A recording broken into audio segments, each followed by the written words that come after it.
आह्वान की ओर आप देख रहे हैं बिंदास बोल। बिंदास में हम आपके सामने फिर एक मुद्दा लेकर आए जिस पर हम कल भी आपके सामने बहस कर रहे थे, हम सब मिलकर चर्चा कर रहे थे। उसकी आज दूसरी कड़ी है, अकबर ओवैसी की पार्टी की मान्यता रद्द क्यों नहीं की अब तक, यह हम सवाल पूछ रहे हैं देश के चुनाव आयोग से, केंद्र सरकार से और देश के तमाम वो सारे बुद्धिजीवी जो कोई अगर बयान छोटा मोटा देता है तो उस पर बात करने वाला वो मीडिया जो देशद्रोह के आरोप जिनके ऊपर है, ऐसे व्यक्ति की पार्टी अभी भी मान्यता में कैसी है?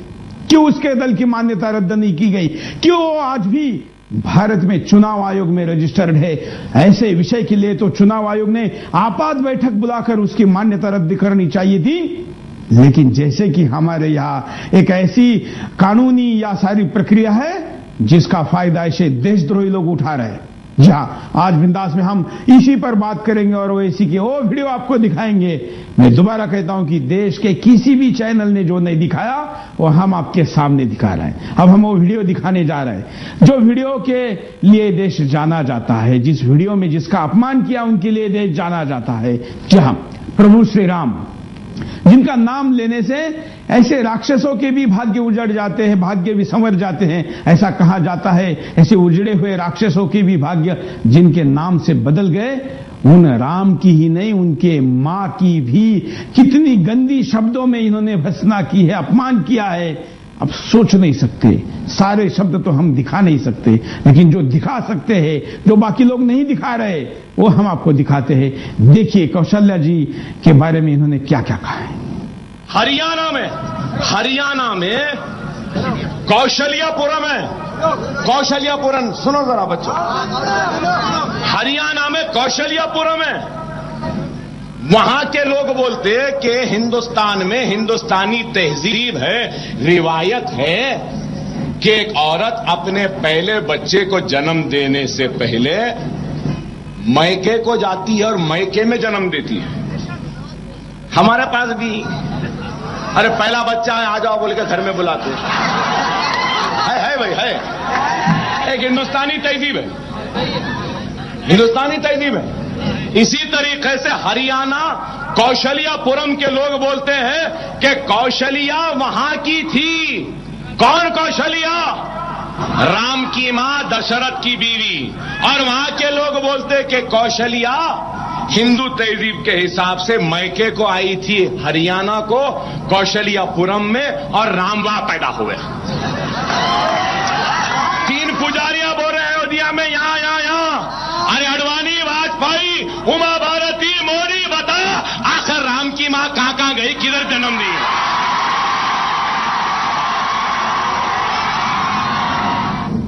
ये प्रभु राम के मां के बारे में इस प्रकार का शब्द उच्चारण करने वाला आज इस देश में खुलेआम घूम रहा है। हालांकि छुप के बैठा है लंदन में, वो बात और है, लेकिन इसका दल खुलेआम आज भी भारत में अपने काम को कर रहा है। दिल्ली में इसका ऑफिस है, हैदराबाद में इसका ऑफिस है और इसका दल का सांसद, इसका भाई इस विषय की भर्त्सना करने के बजाय, निषेध करने के बजाय अभी भी अपने भाई को बचाने पे हुए लगा हुआ है और देश मौन है।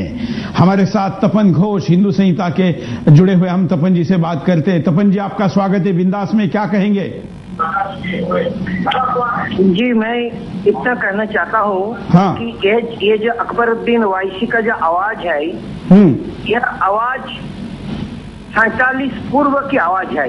हाँ, जिस समय पाकिस्तान बना था और पाकिस्तान बनने से पहले पूरे हिंदुस्तान के मुसलमानों के अंदर जो जुनून पैदा हुआ था, वही जुनून, वही आवाज आज दोबारा देखने को और सुनने को मिल रहा है। मैं केवल लोगों को, जनता को ये याद दिलाना चाहता हूँ कि पाकिस्तान का निर्माता मुस्लिम लीग, इनका इस मुस्लिम लीग का निर्माता इसी हैदराबाद के निजाम थे।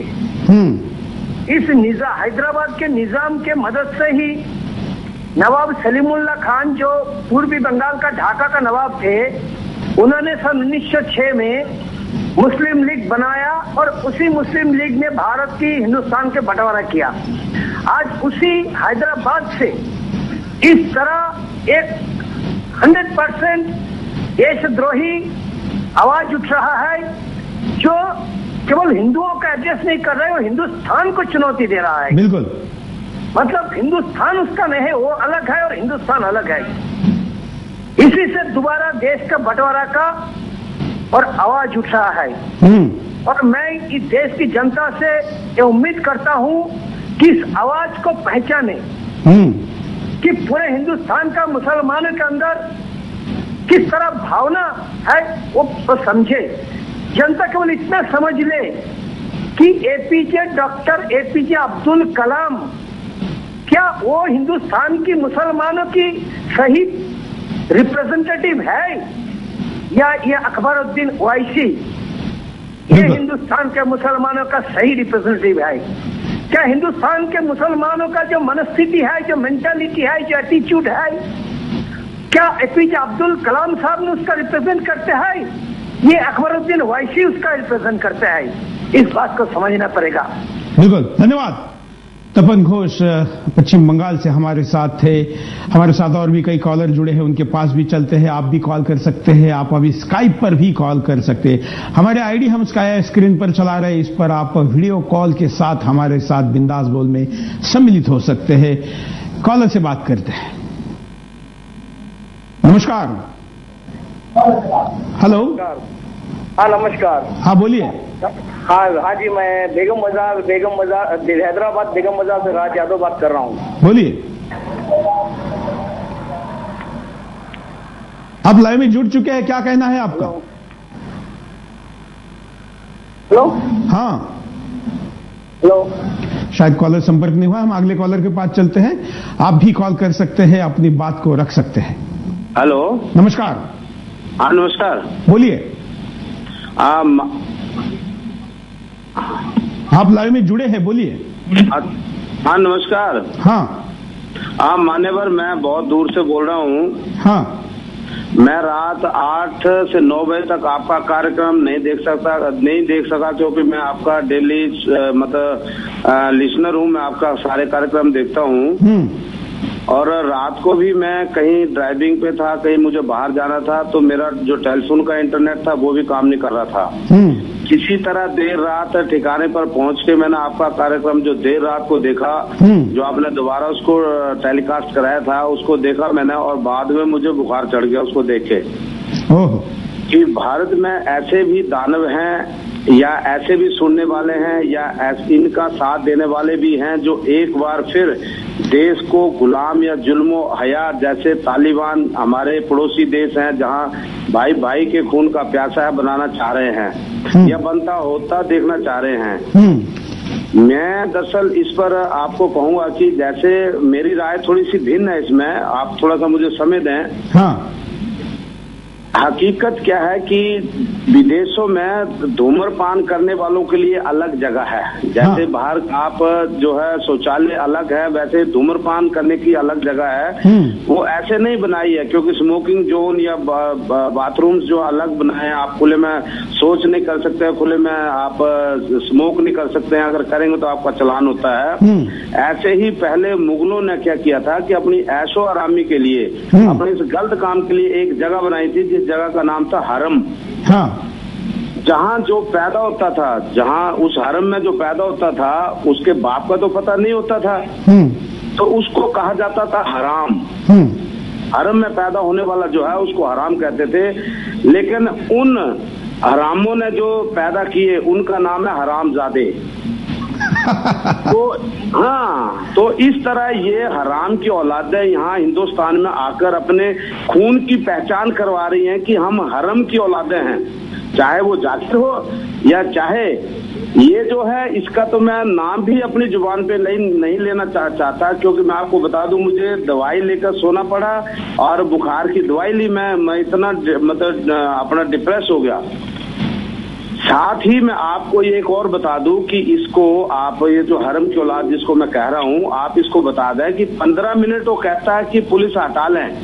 मैं दावे के साथ कह रहा हूं कि इसको बोलो तो 5 मिनट किसी देशभक्तों के तो छोड़ो, आप किसी देशभक्त के सामने खड़ा होकर ये कह दे कि मैं वही हरम वाला हूं जिसने ये सब मैंने बोला है, उसको मैं आपको ये दावे से कह रहा हूं कि जमीन से इसको खुर्च कर निकालना पड़ेगा। मतलब इसकी वो हालत कर दी जाएगी, इसको जमीन से मतलब जमीन में इसका पता नहीं लगेगा, खुर्च के निकालना पड़ेगा, इसका डीएनए टेस्ट के लिए भेजना पड़ेगा, वहां भी मतलब ये बहुत मुश्किल से पता लगेगा कि हरम की औलाद का ही डीएनए या कुछ मिट्टी का आ गया। ये इतना नपुंसक समझ रहा है क्या हिंदुओं को? धन्यवाद। हम देश का गुस्सा समझ रहे हैं, और जब राम जो हमारे सबसे आदर्श है उस राम के बारे में और उनकी मां के बारे में कोई ऐसी बात करता है तो उसको उसकी औकात दिखाने के लिए टीवी के कल्चर को बदलते हुए उसकी भाषा में जवाब देना अनिवार्य है। हमारे साथ और भी कई कॉलर जुड़े हैं, आप भी हमारे साथ स्काइप पर भी जुड़ सकते हैं। हमारा स्काइप आईडी हम स्क्रीन पर चला रहे हैं। आप स्काइप पर जैसे टेलीफोन पर कॉल कर रहे हैं ऐसा कॉल करके वीडियो में अपनी बात रख सकते हैं। अगले कॉलर से बात करते हैं। नमस्कार। नमस्कार जी, बोलिए क्या कहेंगे? सर जो ये भाषण दे रहा है पाकिस्तान से, हाँ, इसे क्या दे दिए? ये पाकिस्तान से नहीं, ये भारत से भाषण दे रहा है जी। इससे ये कह दीजिए अगर हिंदुस्तान की जनता के साथ तेरा कोई मुकाबला नहीं है, तुम्हारे आदमी की मतलब एक पीस 4 पीस करके जो है एक पीस एक इंसान के हाथ में आएगा, तो इस बात को छोड़ दे। धन्यवाद। हम आपको अगला वीडियो दिखाते हैं जिसमें राम का ये कैसे अपमान करता है। देखिए।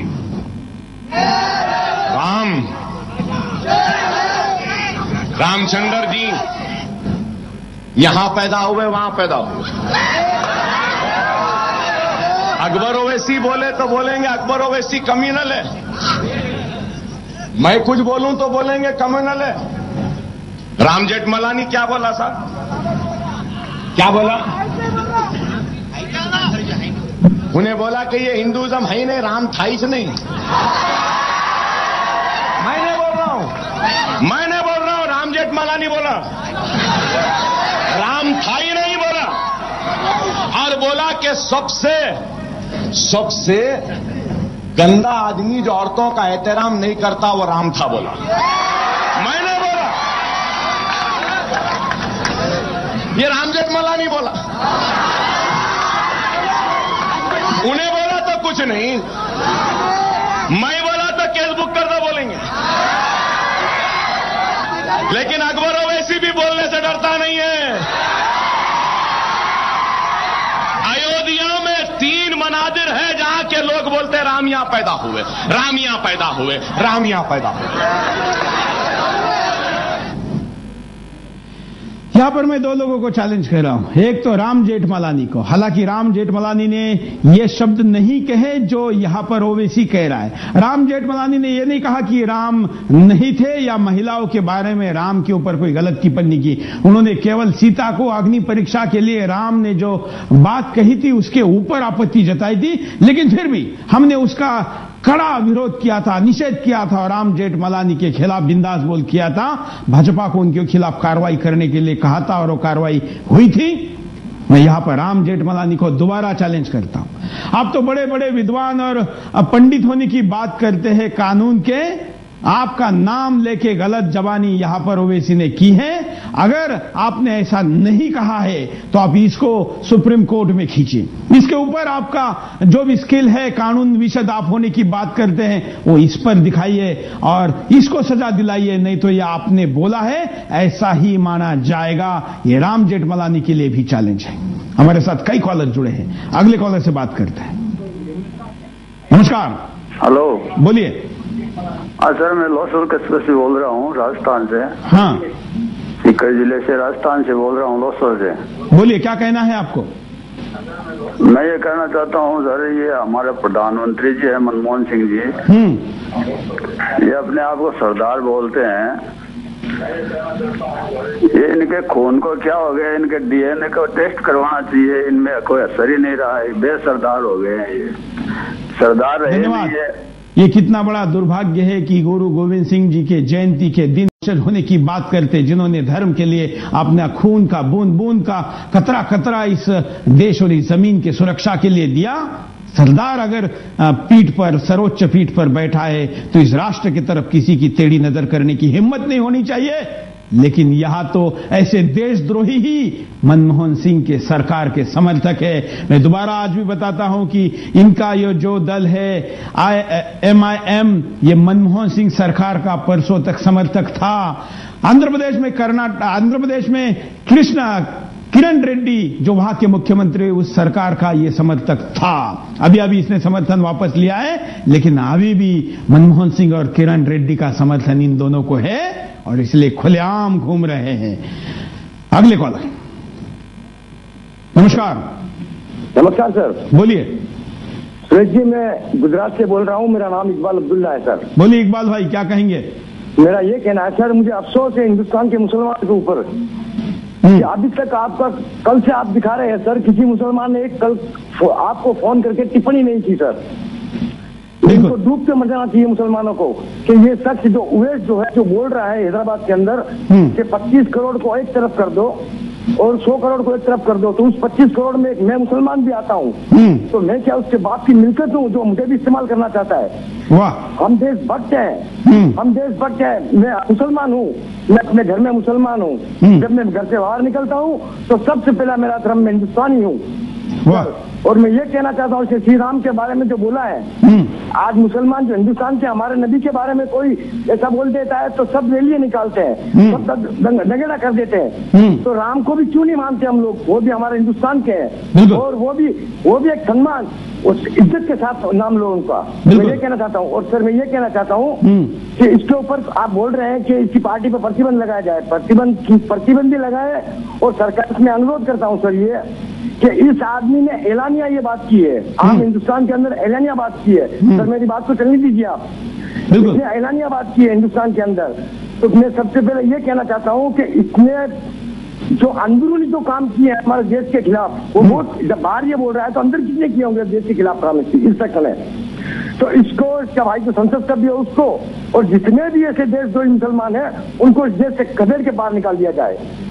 और डूब के मर जाना चाहिए मुसलमान को, हिंदुस्तान के मुसलमानों को, कि हम आज हिंदुओं के साथ नहीं रहते हैं। और इस देश ने हमें क्या नहीं दिया? इस देश ने तो हमें सब कुछ दिया है। इन 100 करोड़ की वजह से तो हम हिंदुस्तान के अंदर आज हम आजादी से घूम रहे हैं। जाओ तुम पाकिस्तान के अंदर, हर रोज हर 8 दिन के अंदर तुम्हारी मस्जिदों के अंदर ब्लास्ट हो रहे हैं, तुम्हारी दरगाह के अंदर ब्लास्ट हो रहे हैं। आज हमारी मस्जिदें, हमारी दरगाहें सब हिंदुस्तान में सलामत है। बिल्कुल, धन्यवाद इकबाल भाई गुजरात से है। वो भी गुजरात, जिस गुजरात का नाम लेकर ये राजनीति करता है, उसी गुजरात से इकबाल भाई ने कहा कि मैं तुम्हारे बाप की बपोती नहीं की तुम 25 करोड़ में मुझे गिने। भारत के मुसलमानों को अपने आप को इससे अलग करके बताना होगा। और ये पहले कॉलर है जिसने कल से अब तक ऐसा कॉल किया है। मैं आपका आभारी हूं। आप जैसे लोग ही इस देश में एकता का प्रतीक है, बचा सकते हैं। इसके समर्थन में जो लोग हैं, ऐसे लोगों को किसी भी स्थिति में आपको दूर रखना होगा। जैसे कि पहले कॉलर ने या तपन घोष ने कहा था कि इस देश के मुसलमानों को बताना होगा कि वो ओवैसी के पीछे है या APJ अब्दुल कलाम जैसे व्यक्ति के पीछे। ऐसे सारे उदाहरण आपको करने पड़ेंगे। हमारे साथ स्काइप पर भी एक कॉलर जुड़े हुए हैं, हम उनके पास चलते हैं, सुनते हैं उनकी क्या प्रतिक्रिया है। हमारी सरकारों को हिम्मत नहीं पड़ रही है इनके खिलाफ कुछ बोलने की, जिस वजह से ये सारे जो हमारे नेता हैं ये चुप बैठे हुए हैं। आप किसी भी पार्टी को देख लीजिए, कोई भी आवाज नहीं उठा रहा है। अस्मिता और आजादी खतरे में है। तो हमें एक मुहिम इन जैसे लोगों को उजागर करने के साथ साथ काला धन भी जो विदेशों में भेज रहे हैं उनका भी नाम अगर उजागर हो सके तो मैं सुदर्शन टीवी से ये रिक्वेस्ट करूंगा कि इसकी जो जड़ है, आतंकवाद की जो जड़ है ये काला धन, इसके खिलाफ भी बहुत बड़ी मुहिम चलाने की जरूरत है। धन्यवाद। ये स्काइप कॉलर थे और सुदर्शन टीवी ने 2 साल पहले भी ये प्रयोग किया था और अभी हम हर बिंदास बोल में आपको स्काइप पर लेंगे। आप अपने मोबाइल से भी स्काइप पर से कॉल कर सकते हैं, अपने घर से भी कर सकते हैं। देश विदेश में बैठे लोगों के लिए भी ये काफी सुविधाजनक है। अब तक इस देश के लोग अपना नाम बताकर, पता बताकर, फोन कर ऐसे देशद्रोहियों को चैलेंज करते थे। अब अपना चेहरा दिखाकर, ID दिखाकर करेंगे। मैं ऐसे सारे दर्शकों का भी विशेष स्वागत करूंगा जो स्काइप पर बिंदास बोल में अपनी बात को रखेंगे। अब हम यहां पर रुकते एक छोटे से ब्रेक के लिए, ब्रेक के बाद दोबारा आएंगे बिंदास बोल चार। बाद आपका एक बार फिर से स्वागत है। आप देख रहे हैं बिंदास बोल और बिंदास में देश भर, दुनिया भर में फैले भारत के हिंदुस्तानी अपनी बात को रख रहे हैं और अकबर ओवैसी को खुलेआम चुनौती दे रहे हैं। वो तो चुनौती दे के भाग गया भारत से, अब हिंदुस्तानी बाहर आए हैं तो ये चूहा बिल में छुप गया है। आप अपनी प्रतिक्रिया को दे सकते हैं, फेसबुक पर आप अपनी प्रतिक्रिया को दे सकते हैं, स्काइप पर आप अपनी प्रतिक्रिया को दे सकते हैं, हमारे वेबसाइट sudarshan.tv.com पर, और आप अपनी प्रतिक्रिया दे सकते हैं कॉल करके सीधे बिंदास बोल में विदाउट एडिट लाइव। हमारे साथ कई कॉलर जुड़े हुए हैं। हम चलते हैं पहले एक स्काइप कॉलर के पास, सुनते हैं वो क्या कहना चाहते हैं। नमस्कार, बोलिए।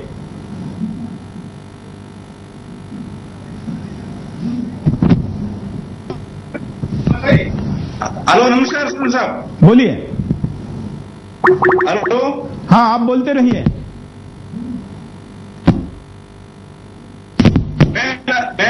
मैं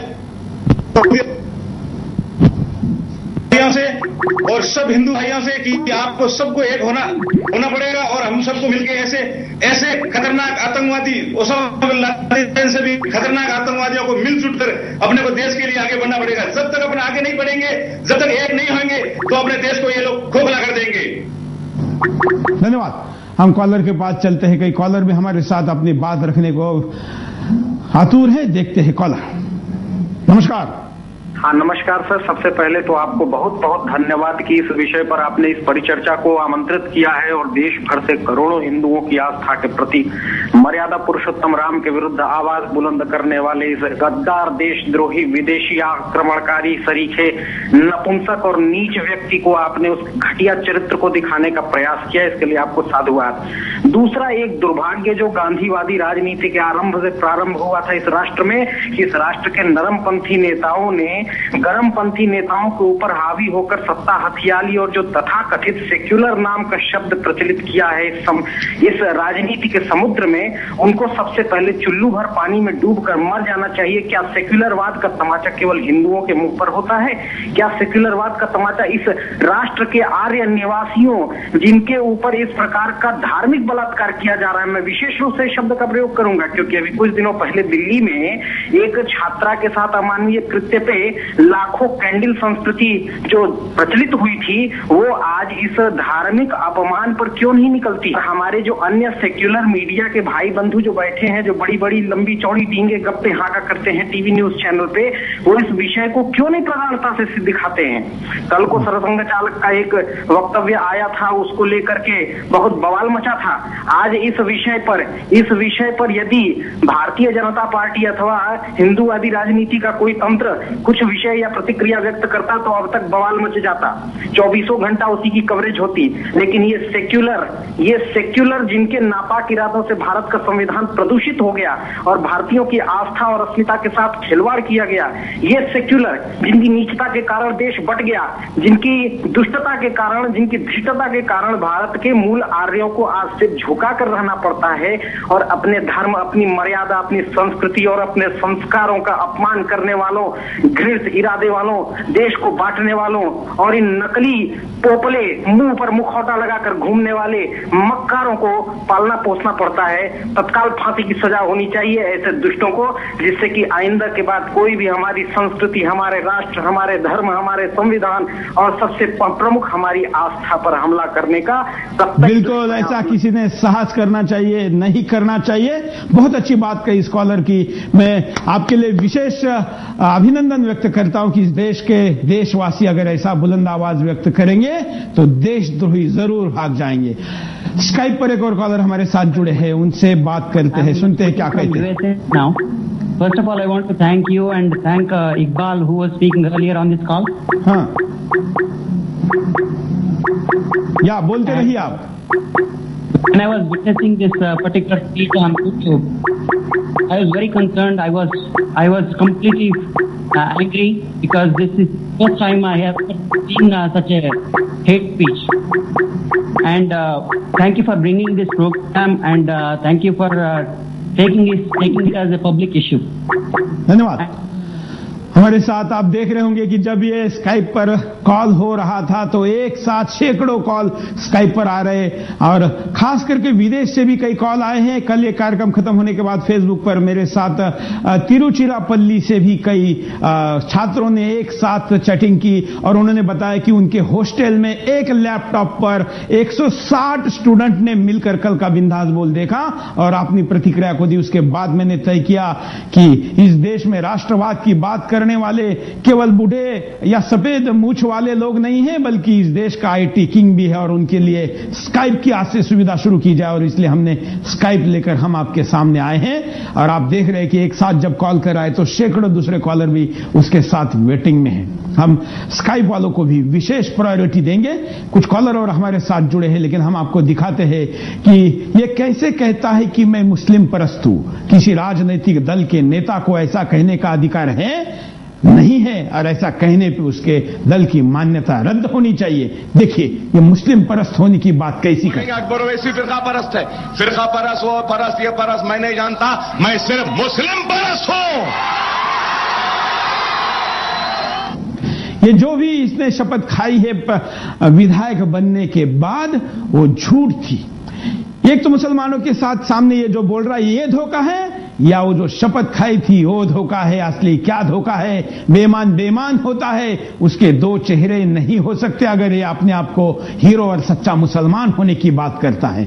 अगले कॉलर से बात करता है। हेलो, नमस्कार। नमस्कार सुरेश जी, बोलिए। मैं डॉक्टर अनुज शर्मा बोल रहा हूँ दिल्ली से। हाँ, मैंने ओवैसी के बारे में मैं यही कहना चाहता हूँ कि जिस पार्टी का संविधान ही देश के संविधान में भरोसा ना रखता हो या उससे मेल ना खाता हो, हाँ। क्या इलेक्शन कमीशन को उस पार्टी की मान्यता रद्द नहीं कर देनी चाहिए? नहीं, उसको मान्यता दी ही कैसे? पहली तो ये बात है। पहले तो मान्यता देनी ही नहीं चाहिए थी, लेकिन अब 50 सालों से वो पार्टी है तो उस पार्टी की मान्यता तत्काल रूप से बंद कर देनी चाहिए, उसको रद्द कर देना चाहिए। और दूसरी बात मुझे ये कहनी है कि जिस जगह इसने भाषण दिया है उस जगह पर हमें ये भी देखना होगा कि उस जगह का जो संतुलन, जनसंख्या संतुलन तेजी से बिगड़ा है हैदराबाद का, क्या उसमें बांग्लादेशियों का रोल नहीं है? और जो इसने स्पीच दी है, जिनके सामने दी है, क्या उनमें से कितने लोग ऐसे थे जो बांग्लादेशी थे? बिल्कुल, मुझे ये भी कहना है, संतुलन बिगड़ने के कारण देश में कहां कहां मिनी पाकिस्तान बन रहे हैं, ये उसका सबसे बड़ा उदाहरण है। और अब तो भारत सरकार में भारतीय एजेंसियां जो बिलिंग करती है, उन्होंने ही भारत में कई जगह पर अब मिनी पाकिस्तान के अधिकृत बिल छापे हैं। जल्दी वो हम आपके सामने लेकर आने वाले हैं। स्काइप पर एक और हमारे बंधु अपनी बात को रखना चाहते हैं, सुनते हैं क्या कहते हैं। बोलिए।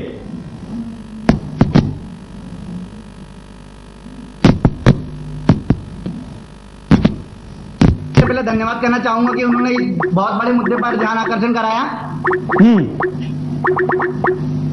हेलो, बोलते रहिए आप। हम अगले कॉलर के पास चलते हैं। आप भी कॉल कर सकते हैं, अपनी बात को रख सकते हैं। नमस्कार। हेलो। हाँ सर, मैं ये कहना चाहता हूँ कि इस समय भारतीय जनता पार्टी जो देश की प्रमुख विपक्षी पार्टी है, उसको सिर्फ ये नहीं सोचना चाहिए कि एक ही मुद्दा है देश में। उन्हें हर मुद्दे पर प्रखर रूप से देश के सामने आना होगा और उनको ये नहीं भूलना होगा कि यही वो राष्ट्रवाद है जिसने उसको जीरो से लेकर आज जहां वो खड़े हैं वहां तक पहुंचाया है। अगर इसी राष्ट्रवाद को वो भूलेंगे तो उसके बाद फिर उनकी भी गति वैसी ही होगी जैसी बाकी पार्टियों की हुई है। बिल्कुल, और जो भाजपा इसके ऊपर कड़वी प्रतिक्रिया नहीं दे रही, उनके हीरो नरेंद्र मोदी के बारे में इसने क्या कहा है, वो भी वीडियो हम आपको दिखाते हैं। एक राजनीतिक दल जो इस संविधान के अनुसार राजनीतिक मान्यता लेता है, वो एक राज्य के मुख्यमंत्री के खिलाफ क्या इतनी गंदी बात कह सकता है, और कहने के बाद भी उसका दल कैसे काम कर सकता है। नरेंद्र था, पाकिस्तान से आया, गोलियां चलाया, मार दिया तो फांसी पे लटका दिए। गुजरात में 2000 मुसलमानों का कत्लेआम करने वाला वो नरेंद्र मोदी पर आज भी एक मुकदमा नहीं हुआ, आज भी जेल की सजा नहीं मिली, कोई उसको सजा नहीं दी जाती। आज वो हिंदुस्तान का वजीर आजम बनने का ख्वाब देखता है।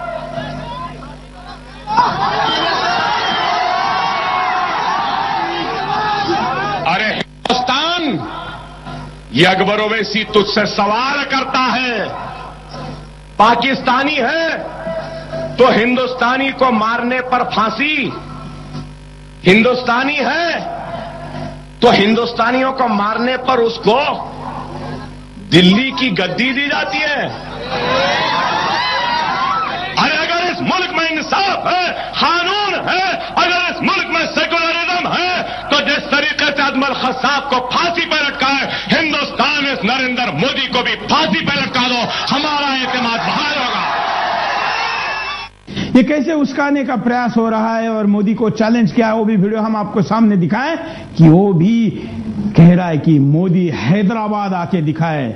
जो निजाम ने गलती की थी कि हैदराबाद को पाकिस्तान के साथ जोड़कर दिखाने की, यही गलती और यही दोहराया जा रहा है जो जीना के जमाने में हो रहा था। कुछ कॉलर हमारे साथ जुड़े हैं, उनसे बात करते हैं। हाँ। नमस्कार। हाँ राम सर। बोलिए। हाँ सर, मैं राजस्थान से बोल रहा हूँ। क्या कहेंगे? हाँ सर, मैं आपको पहले तो बहादुरी के साथ शाबाशी देना चाहता हूँ सर। धन्यवाद। क्या कहेंगे? बोलना चाहता हूँ कि जो ऐसे निकुक्त गंदे जो लोग हैं, उनको सर ठीक चौराहे के अंदर खड़ा करके और यातना दे करके पब्लिक के सामने वोट के सजा देनी चाहिए सर। और ऐसे गंदे लोगों को राजनीति में क्या हिंदुस्तान की बाउंड्री की तरफ देखने का भी अधिकार नहीं। बिल्कुल, धन्यवाद। हम अगले कॉलर की तरफ चलते हैं, सुनते हो क्या कहना चाहते हैं। नमस्कार। नमस्कार सर। बोलिए। इसको ये जब लंदन में बीमार पड़ा तो उसको वहां से उठवाना चाहिए सर। ये लंदन में बीमार नहीं है, ये तो वहां पर क्या क्या मना रहा है उसके फोटो भी फेसबुक पर आए हैं। तो इसको उठवा के हिंदुस्तान में बुलवाना चाहिए। ये सरकार क्या नपुंसक हो गई है अपने यहाँ की, और ये सरदार नहीं है मनमोहन सिंह। धन्यवाद। आप देखिए कि बीमारी का नाटक करके ये लंदन में छिप गया है, ये चूहे की तरह बिल में घुस गया है। अगर भारत सरकार में राष्ट्रवाद का अभी भी कुछ बचा हुआ है, हिम्मत है, सरदार होने का चैलेंज देशवासी अगर मनमोहन सिंह को कर रहे हैं और वो उसको स्वीकार रहे हैं, तो इजराइल की तरह लंदन में घुसकर इसको पकड़कर लाना चाहिए। वैसे तो लंदन के इंग्लैंड के साथ हमारी ट्रीटी है। जब हम किसी के खिलाफ, देश के खिलाफ युद्ध छेड़ने की का एफआईआर करते हैं, तो ऐसे में तुरंत कार्रवाई के तौर पर उसको इंटरपोल की मदद से उठाया जा सकता है। लेकिन इस देश में ऐसा बोलने वाले को वोटों के राजकारण के लिए बचाया जाता है, सजा नहीं दी जाती। हम कई कॉलर के साथ और भी बात करना चाहते हैं, सुनते हैं क्या कहते हैं। नमस्कार। नमस्कार, मैं मुंबई से बोल रहा हूँ। हाँ हाँ जी, ये जो दोहरा मानदंड ले रहे हैं ये लोग, तो एमपीएम के साथ मनमोहन सिंह है तो सेकुलर है, लेकिन अगर हिंदू हित का कोई बात करता है तो कम्युनल हो जाता है। और ये जो आदमी दिख रहा है ऐसा बोलता है, इसको अब तक क्यों इस देश में रखा गया है? बिल्कुल, यही तो सवाल हम पूछ रहे हैं। और ये खुलेआम तो घूम ही रहा है, इसका भाई घूम रहा है, वो सांसद है, और इसके दल के बाकी जो पदाधिकारी है वो भी घूम रहे हैं। बल्कि वो तो अब फटाके फोड़ रहे हैं कि उनका तथाकथित पार्टी प्रमुख अब देश का, दुनिया का, मुसलमानों का हीरो होने की बात करता है। अगले कॉलर। नमस्कार। हेलो। हाँ, बोलिए। साहब, मैं चांदना बोल रहा हूँ आगरा से। बोलिए चांदना जी। जिस अकबरुद्दीन ओवैसी ने दिनांक 24/12 को हैदराबाद में अपने भाषण में अपनी जहरीली और देशद्रोही सोच का परिचय दिया है, वह मजलिस एतमादुल मुसलमीन का नेता है और आंध्र असेंबली का सदस्य है। उसका बड़ा भाई असद ओवैसी लोकसभा का सदस्य है। ये दोनों हैदराबाद से असेंबली और पार्लियामेंट के लिए MIM के टिकट पर चुनाव जीते हैं। MIM पार्टी इलेक्शन कमीशन द्वारा रजिस्टर्ड पार्टी है और केंद्र और आंध्र की कांग्रेस सरकारों में सहयोगी दल है। ये दल 1940 में दशक में कासिम रिजवी द्वारा बनाया गया था। निजामी सरकार में ये अर्धसैनिक दल था और इसके रजाकार हिंदुओं को प्रताड़ित करते थे। इसके मुख्य कार्य था, ये दल हैदराबाद के भारत में विलय का विरोधी था और 15/8/47 के बाद हैदराबाद रियासत को स्वतंत्र इस्लामिक देश घोषित करना चाहता था। सरदार पटेल द्वारा पुलिस एक्शन के समय इसके रजाकारों ने भारतीय सेना के विरुद्ध लड़ाई लड़ी थी। जब सफल नहीं हुए तो कासिम रिजवी तो पाकिस्तान भाग गया पर अपने जहरीले गुर्गों को छोड़ गया।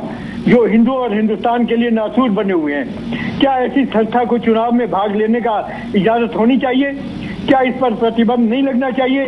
क्या इसके नेता अकबरुद्दीन और उसके भाई पर देशद्रोही का मुकदमा नहीं चलना चाहिए? बिल्कुल। चांदना जी, मैं आपको पूछना चाहूंगा, आपने देश का विभाजन भी देखा होगा, आपके उम्र के हिसाब से कुछ ही आपको सिमिलरिटी नहीं दिखती है? की चिंता हो, न कि अपनी सरकार को कायम रखने की। देश हितैषी जनता आज ये निर्णय ले कि अब हमें केंद्र और आंध्र में ऐसी सरकार लानी है जो देश हित को देखकर। धन्यवाद। हमारे साथ चांदना जी आगरा से थे, जो वीर सावरकर के मंच के संयोजक है, सहयोगी है। कई बुक इन्होंने लिखे हैं राष्ट्रवाद के ऊपर, और इनको भी याद आ रही है देश के विभाजन की स्थिति की। बार बार मैं जिन्ना याद दिला रहा हूं, आज की पीढ़ी जिन्ना को नहीं जानती है। उसने कैसे इस देश में विष फैलाया और इस देश के भारत माता के दो टुकड़े करके पाकिस्तान बनवाया। अब तो यहां पर यह पाकिस्तान बनवाने की बात करता है, और कल आपने वीडियो में देखा था कि ये कहता है कि यहां से जाएंगे नहीं, अगर जाएंगे तो ताज को लेके जाएंगे, कुतुब मीनार को लेके जाएंगे, और न जाने क्या क्या शब्द इसने यूज किए थे। हम आपको इसका अगला वीडियो दिखाते हैं। ये वीडियो में कैसे ये भगवानों की मजाक उड़ा रहा है, कैसे भगवान बदलते हैं कहता है, देखिए।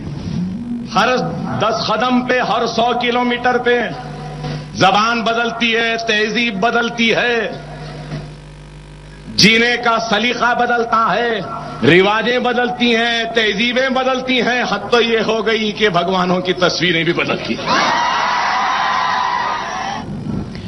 इस्लाम में एक भगवान की कंसेप्ट है, और उनके इस एक भगवान के कंसेप्ट के ऊपर हिंदुओं ने कभी आपत्ति नहीं जताई। उनको अपने तरीके से अपनी पूजा पाठ करने के लिए अनुमति है, संविधान देता है, भारतीय संस्कृति देती है। लेकिन हिंदुओं के ज्यादा भगवान होने के विषय का ऐसा मजाक उड़ाने का अधिकार उनको नहीं है। अगर यही एक मुद्दा, केवल यही जो अभी हमने वीडियो दिखाया, यही एक मुद्दा भी अगर लिया जाए तो भी दल की मान्यता रद्द हो सकती है, लेकिन ऐसा नहीं हुआ है। अगले कॉलर। हेलो, नमस्कार। नमस्कार सुरेश जी, बोलिए। सर, मैं कहना चाहता हूँ इस देश को सैनिक शासन की जरूरत है।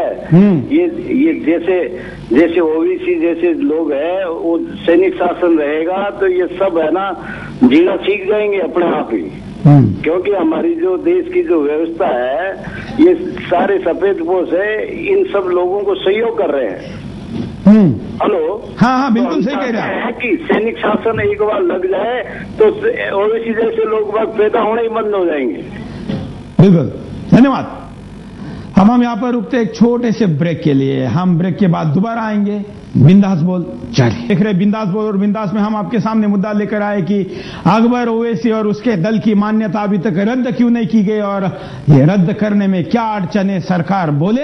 ऐसे दल को तो अरब समुद्र में जाके डुबो देना चाहिए। उसको भारत सरकार मान्यता देकर बैठी है, जिसको चंदा देने के ऊपर 100% की इनकम टैक्स में छूट है। ऐसा पैसा आकर यहां पर देशद्रोह के लिए खर्च होता है, और ऐसे दल इस देश में विश्वपन करने के लिए अपने दल के राजनीतिक मंच का उपयोग करते हैं। इसको इस देश में पाकिस्तान निर्माण करने के लिए, इस देश के टुकड़े करने के लिए, इस देश को अस्वस्थ करने के लिए, इस देश को डिस्टर्ब करने के लिए जो विदेशी शक्तियां हैं, वैसे दलों के नाते अपना कार्यक्रम चलाती है। और अकबर ओवैसी जैसे लोग उनके हथियार बनकर इस देश में नमक हरामी का, देशद्रोह का काम करते हैं। ऐसे दल की मान्यता अभी भी रद्द क्यों नहीं हुई। कई कॉलर हमारे साथ जुड़े हैं। मैं स्काइप के बारे में बोल दूं कि एक साथ 400 से ज्यादा कॉल हमारे स्काइप पर आने के कारण हम स्काइप के कॉल अभी नहीं ले पाएंगे, क्योंकि इतनी ज्यादा क्षमता की व्यवस्था आज हमारे पास नहीं थी। हमको लग रहा था कि कुछ कॉल आएंगे और हम दिखा पाएंगे। आने वाले दिनों में हम जरूर इसकी व्यवस्था सही ढंग करके आप लोगों को स्काइप पर भी अपनी बात रखने के लिए कहेंगे। लेकिन आज स्काइप के कॉल ले नहीं सकते। कुछ कॉलर हमारे साथ जुड़े हैं, उनसे बात करते हैं। नमस्कार, बोलिए, क्या कहना है आपको। मैं सहारनपुर से प्रदीप बोल रहा जी। हाँ, तो मैंने तो सिर्फ एक ही बात कहनी सर, जो ये रद्द नहीं कर रहे हैं सरकार, मनमोहन सरकार, इस पे एक ही बात कहनी है कि ये खुद ही मुस्लिम परिवार है। जैसे सोनिया, ये प्रियंका वाड्रा है, ऐसे इंदिरा गांधी की शादी फिरोज शाह से हुई थी ना, तो सारा परिवार ये मुसलमान का है, ये इनकी मुसलमान लोग कैसे काट कर सकते हैं। धन्यवाद। हम कहेंगे कि हम ऐसी व्यक्तिगत बातों पर अभी बात करने की स्थिति नहीं है, ना करनी चाहिए। समय आने पर सारी बातें समाज जानता है और बताना चाहता है, बताएगा भी, लेकिन आज हम चैनल के ऊपर से ऐसी बातों को करने के लिए अवॉइड करने के लिए कहेंगे। हमारे साथ और भी कॉलर है, हम कहे कि हम टीवी की शालीनता के साथ अपनी बात को रखें। अगले कॉलर। नमस्कार। हेलो, नमस्कार। मैं अमित कुमार लालगंज से बोल रहा हूँ सर। बोलिए अमित जी। सर, ये अकबरुद्दीन ओवैसी देश का सबसे बड़ा दुश्मन बन करके सामने आया है और भारत सरकार को ये चीज जानना चाहिए कि ऐसे लोगों से देश को खतरा है और अविलंब इस पर कार्रवाई करनी चाहिए। और मैं एक बात और कहना चाहूंगा कि ये सेक्युलरिज्म और सांप्रदायिकता के नाम पर वैसे लोगों को प्रश्रय दे करके अपनी सरकार बचाने के लिए हम लोगों को हिंदुओं को बदनाम किया जा रहा है, हिंदुओं पर चोट किया जा रहा है, प्रहार किया जा रहा है। और मैं एक बात और कहना चाहूंगा सर, ये अकबरुद्दीन ओवैसी जैसा कुत्ता कहता है यही कि 15 मिनट में हम पुलिस हटा लो, मैं मतलब हिंदुओं को काट दूंगा। तो मैं एक बात बता देना चाहता हूँ कि भारत सरकार इसकी बात मानकर 15 मिनट के लिए पुलिस को हटा दे और दिखा दूंगा इस हिंदुओं को ताकत को कि इस कुत्ते को 15 मिनट की कितनी भारी पड़ सकती है। गोधरा और 1992 ये याद रखे। मैं आपको बहुत धन्यवाद। हम यहाँ पर ऐसी बातें ना करें जिस कारण की इसके अपने मंसूबे, इसके आकाओं के मंसूबे सही साबित हो। बस हम ये कहना चाहते हैं कि आप 25 करोड़ ये जो बात बोलता है, जैसे हमारे एक गुजरात के इकबाल भाई ने अपना आवाज बेखौफ होकर बुलंद करते हुए कहा कि यहाँ के मुसलमान, उन्होंने अपनी बात कही कि मैं इसके बाप की बपोती नहीं हूं, 25 करोड़ में ये मुझे कैसे गिनता है, इनको बोलने दीजिए। अगले कॉलर। नमस्कार। हेलो सर, नमस्कार। बोलिए, क्या कहेंगे? सर नमस्कार, मैं सोनीपत से बोल रहा हूँ। हाँ। तो ऐसे गद्दार आदमियों को सोनीपत को यहाँ से निकाला क्यों नहीं जाता इंडिया से? धन्यवाद। हम आपको कारण दिखाते हैं कि हम आपको क्यों पूछ रहे हैं कि इसके दल की मान्यता रद्द करनी चाहिए। आपने अब तक जो कारण भेजे हैं आपके स्क्रीन पे। चुनाव आयोग के नियमों की धज्जियां उड़ाता है ओवैसी। जिस तरह से ओवैसी दूसरे धर्मों की धार्मिक भावनाओं को भड़का रहा है, देश के खिलाफ युद्ध छेड़ने की बात कर रहा है, ऐसे में चुनाव आयोग को चाहिए कि वो तुरंत MIM की मान्यता रद्द करे। हिंदुस्तान में ओवैसी का नंगा नाच, वो हिंदुस्तान जहां सभी धर्मों और वर्गों के लोग सद्भावना के साथ रहते हैं, उस हिंदुस्तान में ओवैसी खुलेआम देश की अस्मिता और उसकी सनातन संस्कृति को चुनौती दे रहा है। देश के प्रशासन को नपुंसक कहता है ओवैसी खुलेआम देश की पुलिस और सेना को नपुंसक बोल रहा है।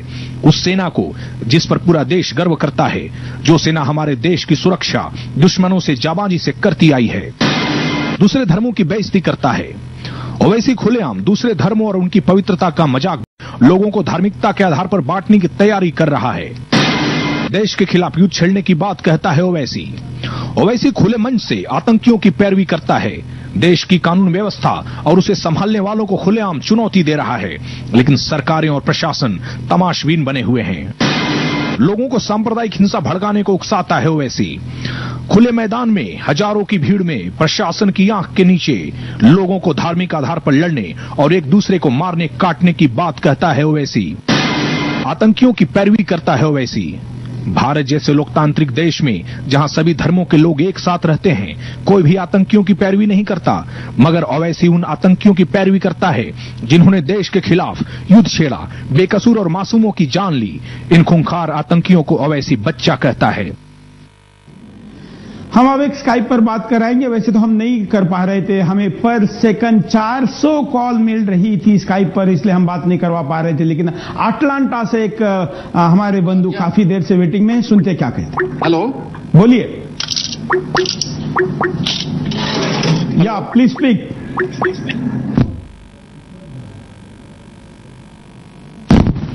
मैं अटलांटा से बात कर रहा हूँ भैया। जो अब मैं आपका चैनल देख रहा हूँ, हाँ। तो इसमें जो बता रहे, जो ये अकबरुद्दीन जो है ना, एक सुअर का जात है वो। एक्चुअली इसके दादा परदादा जो है ना देश के द्रोही है, ये हिंदुओं का खून पिए जो है। मैं निजामाबाद का हूँ। वास्तव में जो अकबरुद्दीन जहां पे जो स्पीच दिया ना, मैं वो जिला से हूँ मैं, क्योंकि हमारे लोगों को कई लोगों के लोग मारे, औरतों को इज्जत लूटे से ये जात को ये क्यों रखने दे रहे। ये अपना जो देश है, जो कानून है, संविधान है, जो हमारा हिंदुओं को तबाह करने के लिए ये कानून जो उपयोग हो रहे। मैं तेलुगु हूँ, मैं कोशिश करूँ मैं हिंदी में बात करने के लिए, आप समझने की कोशिश कीजिए। बिल्कुल। ये जो जात है ना, सभी हिंदुओं को कभी हित के लिए कभी नहीं बात करे सो है। इसका जो हैदराबाद है ओल्ड सिटी है, ओल्ड सिटी के कोई हिंदू सही सलामत जाके कोई अंदर जाके बाहर नहीं आ सकते। कोई मिनिस्टर हो, कोई भी हो, जो सभी इलीगल एक्टिविटी जो हैदराबाद में जो ओल्ड सिटी में होती है ना, सब इलीगल एक्टिविटीज है। कोई उसमें वहां पे अपना जो हिंदुस्तान कानून वहां नहीं चलती है। ये सब गवर्नमेंट को मालूम है, फेडरल गवर्नमेंट को मालूम है, स्टेट गवर्नमेंट को भी मालूम है, लेकिन ये लोग मध्य से ही गवर्नमेंट चल रहे वहां पे हैदराबाद में और सेंट्रल में। लेकिन बिल्कुल, धन्यवाद। ये अमेरिका के अटलांटा शहर से अपनी बात को रख रहे थे। आप कल्पना करिए कि इस समय में वहां पर इंटरनेट पर www.sudarshan.tv.com इस साइट पर दुनिया भर के लोग इस कार्यक्रम को देख रहे हैं और अपनी प्रतिक्रिया को देने को तैयार है। आप देख रहे थे जब ये अपनी बात को रख रहे थे तो एक साथ कितने कॉल और भी कॉलर अपनी बात को रख रहे थे। हमारी यहाँ की तकनीकी व्यवस्था इतनी नहीं है कि हम एक साथ इतने लोगों को ले सके। ये भारत के टीवी के इंडस्ट्री में पहला प्रयोग है और ये प्रयोग हम आपके सामने देशभक्तों को अपना आवाज बुलंद करने के लिए लाना चाहते हैं। इस देश की तकनीक, हथियारों की तकनीक, सारे प्रकार की तकनीक का उपयोग देशद्रोही पहले करते हैं देश को डिस्टर्ब करने के लिए, लेकिन देशभक्त क्यों ना करे। इसलिए हम ऐसे सारे तकनीक सुदर्शन पे हमेशा आजमाते रहते हैं। आप भी इसका हिस्सा बनकर अपनी बात को कह सकते हैं। मुझे तो लगता है कि बहुत जल्दी हमको स्पेशली स्काइप के लिए कार्यक्रम लाना पड़ेगा और ऐसी जरूरत हुई तो हम जरूर लेकर आएंगे। लेकिन फिलहाल हम परिणामों पर नजर डालते हैं कि क्या होगा अगर ऐसे दल की मान्यता रद्द नहीं की तो परिणाम क्या होगा। दूसरी पार्टियां भी इसका फायदा उठा सकती हैं। जिस तरह से आज देश में वोट बैंक की राजनीति है, नेता वोट के लिए लोगों की धार्मिक भावनाएं भड़का रहे हैं। अगर ओवैसी पर कार्रवाई नहीं हुई तो दूसरी पार्टी के नेता भी इसका फायदा उठाकर विश्वमन कर सकते हैं। चुनाव आयोग की निष्पक्षता पर भी सवाल उठ जाएगा। जिस तरह से हमारे देश में चुनाव आयोग एक संवैधानिक संस्था है, चुनाव आयोग अपनी निष्पक्षता के लिए जाना जाता है, मगर चुनाव आयोग ओवैसी के खिलाफ कार्रवाई नहीं करता तो उस पर भी सवाल खड़े हो जाएंगे। ओवैसी ऐसे ही नंगा नाच करता रहेगा। जिस तरह से ओवैसी ने धार्मिक उन्माद और देश के खिलाफ युद्ध छेड़ने की बात की है, मगर अभी तक वो गिरफ्तार नहीं किया गया है। अगर अकबरुद्दीन ओवैसी को गिरफ्तार नहीं किया जाता और उसके दल की मान्यता रद्द नहीं की जाती तो ऐसे ही ये नंगा नाच करता रहेगा। देश में सांप्रदायिक हिंसा भड़क सकती है। जिस तरह से ओवैसी ने दूसरे धर्मों की पवित्रता का मजाक उड़ाया है, उससे कहीं न कहीं लोगों के अंदर रोष है। अगर इसका खिलाफ कार्रवाई नहीं हुई तो लोगों का गुस्सा भड़क सकता है, अलगाववादी ताकतों के हौसले बढ़ जाएंगे। जिस तरह से अकबरुद्दीन ओवैसी ने खुलेआम देश के खिलाफ युद्ध छेड़ने की बात की है, देश की पुलिस और सेना को नपुंसक बताया है, लेकिन अभी तक उसे गिरफ्तार नहीं किया गया है। ऐसे में देश में मौजूद अलगाववादी ताकतों के हौसले भी बढ़ जाएंगे, देश में कट्टरता बढ़ जाएगी। जिस तरह से ओवैसी लोगों को भड़का रहा है, उससे लोगों में और ज्यादा कट्टरता बढ़ सकती है। भारत में ऐसा नहीं है कि सभी मुस्लिम कट्टरपंथी हों, लेकिन ओवैसी जैसे कट्टरपंथी लोगों को और ज्यादा कट्टर बना रहे हैं। हिंदू और मुसलमानों में दूरियां बढ़ जाएंगी। हिंदुस्तान में सदियों से हिंदू और मुसलमान साथ रहते चले आए हैं, लेकिन ओवैसी जैसे लोग हमेशा इन संप्रदायों को लड़ाने की बात करते हैं। आज जैसे मैंने आपको स्काइप का बताया कि एक सेकंड में 400 से ज्यादा कॉल आ रही है, वैसे हमारे लैंडलाइन पर भी एक सेकंड में 3200 से ज्यादा कॉल आ रही है। काफी कॉलर वेटिंग में हैं, हम उनमें से कुछ कॉल से बात करते हैं। नमस्कार। वंदे मातरम अंकल। बोलिए। मैं सुधांशु शर्मा बीकानेर से बोल रहा हूँ। बोलिए सुधांशु। मेरा मानना है कि MIM या तो ओवैसी को पार्टी से निकाल बाहर करे या चुनाव आयोग MIM की मान्यता तुरंत रद्द करे, परंतु ऐसा होना मुश्किल ही लगता है क्योंकि सरकार जिसे इस मामले पर सबसे पहले कार्रवाई करनी चाहिए थी। उससे तो किसी प्रकार की उम्मीद करना बेवकूफी ही लगती है। विपक्ष व अन्य राजनीतिक दल के नेता अपनी तुच्छ लाभ हानि के फेर में हमेशा की तरह चुप ही रहेंगे, चाहे राष्ट्र का अपमान व एकता अखंडता को खतरा ही क्यों न पैदा हो जाए। ऐसे में आरएसएस, विश्व हिंदू परिषद व शिवसेना जैसे संगठन इस मामले में निर्णायक भूमिका निभा सकते हैं, परंतु चाहे पहले जाकिर का मामला हो या अब इस ओवैसी का मामला, लगता है कि ये तथाकथित राष्ट्रवादी और हिंदूवादी संगठन अपनी धार, आधार और विश्वसनीयता खोने की कगार पर पहुंच चुके हैं। आरएसएस प्रमुख श्री मोहन भागवत महिलाओं के अपमान पर तो बयान दे सकते हैं, परंतु भारत माता के अपमान पर, ओवैसी की गिरफ्तारी और एमआईएम की मान्यता रद्द करने की मांग पर सड़कों पर उतरने की हिम्मत नहीं दिखा पा रहे हैं। दरअसल ओवैसी और जाकिर जैसे शैतानों का हौसला बढ़ने का मुख्य कारण इन राष्ट्रवादी व हिंदूवादी संगठनों का दिखावटी तथा सजावटी शोपीस बनकर रह जाना ही है। धन्यवाद। आप देख रहे हैं स्क्रीन पर जो परिणाम में आखिर में फोटो आया था, ये गुजरात के अहमदाबाद का फोटो है। जब स्कूल में बच्चों के कार्यक्रम होते हैं फैंसी ड्रेस के, तो उस फैंसी ड्रेस के मैं परिणाम आधे स्क्रीन पर दिखाने के लिए कहूंगा कि इसमें जो आखिर में जो चित्र आया था, उस चित्र में देखिए कि बुर्खा पहनी हुई कुछ भगिनियां अपने कंधे के ऊपर प्रभु राम का चित्र बनाकर, ये अपने बच्चे को बनाकर, मुस्लिम भगिनी अपने बच्चे को राम श्री कृष्ण बनाकर स्कूल में फैंसी ड्रेस के या जो भी कल्चरल प्रोग्राम हो गए उसमें लेके जा रही हैं।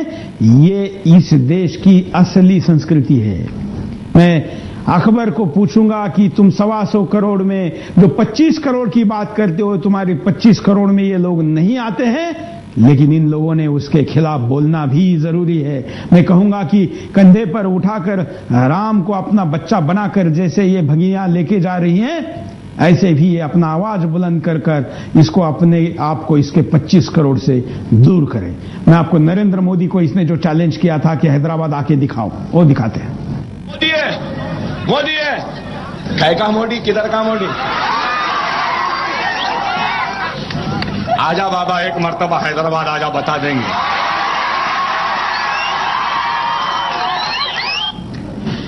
इस प्रकार की बातें ये संवैधानिक पद पर बैठे हुए लोगों के खिलाफ करता है, खुद संविधान की शपथ लेता है, अपने दल को संविधान के आधार पर मान्यता लेता है, लेकिन इसी संविधान के लात मारने की बात करता है। प्रभु रामचंद्र का अपमान करता है, उनकी माता का अपमान करता है, सारे देवी देवताओं का अपमान करता है और इस देश के मुसलमानों को क्या क्या कहता है। डरो नहीं, देखो सुनिए क्या कहता है।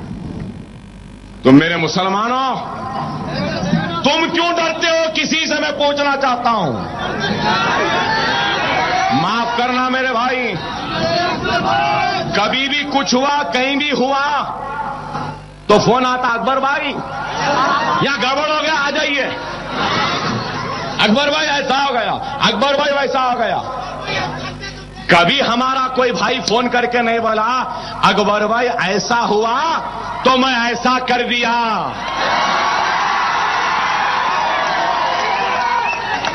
आइंदा फोन आया तो बोलना ऐसा हुआ था, अब ऐसा कर लिया अकबर भाई, अब तुम संभाल लो। वैसे तो हमारे पास इसके पास 400 से ज्यादा वीडियो है, लेकिन समय के कमी के कारण और आपको गंभीरता इसकी पता चले इसलिए हम आपके सामने ये वीडियो लेकर आए हैं। आज दूसरी कड़ी में हमने आपके सामने इसका पर्दाफाश किया, इसके वो सारे वीडियो दिखाए। ये सारे वीडियो 400 की 400 वीडियो sudarshan.tv.com पर भी अलग से उपलब्ध है। आप इसको देख सकते हैं, शेयर कर सकते हो, राष्ट्रभक्तों को आगे भेजकर उनको भी इसके खिलाफ आवाज बुलंद करने के लिए कह सकते हैं। मैं कार्यक्रम के आखिर में उपाय नहीं दिखा पा रहा हूं कि जो आपने अब तक हमारे पास बड़ी संख्या में भेजे हैं, लेकिन मैं कुछ उपाय हमारे राष्ट्रभक्तों को और अपने आप को सेक्युलर कहने वाले लोगों को जरूर कहूंगा। खास करके मैं मेरे मीडिया भाई बंधों को कहूंगा कि हम छोटी छोटी बात पर न जाने क्या क्या दिन भर की खबरें दिखाते रहते हैं। कम से कम जिस हिंदुस्तान में होने का आप दावा करते उस हिंदुस्तान के खिलाफ बोलने वाले को तो कम से कम दिखाइए और देश के सामने ऐसे लोगों की सच्चाई लाइए। साथ में मैं कहूंगा कि इस देश की राष्ट्रवादी तमाम संस्थाएं जो कि अपने आप को राष्ट्रवादी कहती है, हिंदुवादी कहती है, देशभक्त कहती है, ऐसे विषय पर एक साथ आकर अगर आंदोलन नहीं करेंगे, निर्णायक घाव कर इसके ऊपर सजा मुकर्रर नहीं करेंगे तो कब आगे आएंगे?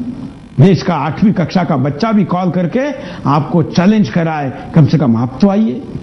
हालांकि बिंदास बोल में जब भी हमने मुद्दा उठाया, वो आरोपी इस देश से भाग के लंदन ही गया है। ये तीसरा आदमी है।